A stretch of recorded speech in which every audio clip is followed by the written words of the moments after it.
اول حاجه عايزاكم تعذروا صوتي لان عندي برد جامد، وبما ان عندي برد فبنعمل شوربه عدس. تحمير الخضار في السمنه البلدي الاول بيديله طعم رهيب. بحط بقى البصل والجزر والطماطم والكرفس الرهيب، ومعاهم فصين توم، وطبعا العدس المغسول بحمرهم، وبعد كده بحط عليهم الميه. مرقه الدجاج دي اختياري، التوابل ملح وفلفل وكمون ورشه من الكركم. بقلب وبسيبها تغلي لحد ما العدس يستوي. عقبال بقى ما العدس يستوي هنحط العيش المقرمش في القلايه الهوائيه، ممكن كمان تعملوه في الفرن. انا بحط عليه ملح ورشه من الفلفل، شويه صغيرين قوي من الزيت وبودره الثوم.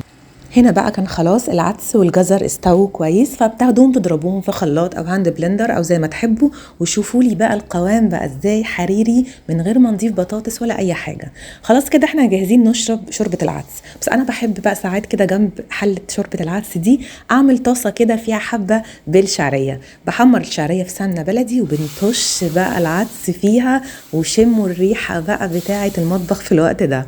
طبعا المعمول بالشعريه ده بيكون ليه طعم تاني ومذاق تاني كده. طبعا لو تقل منكم خففوه بشويه ميه عادي، اي وقت العدس حتى تاني يوم لما بيتسخن بنخفه بشويه ميه او شويه شوربه زي ما تحبوا.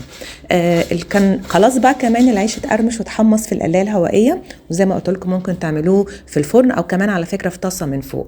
انا بحب بقى اجي كده وانا باكل اميكس بين الشوربه وبين كبشه كمان من اللي فيه الشعريه. مش قادره اقول لكم بقى الطعم مع معلقه سمنه بلدي كده.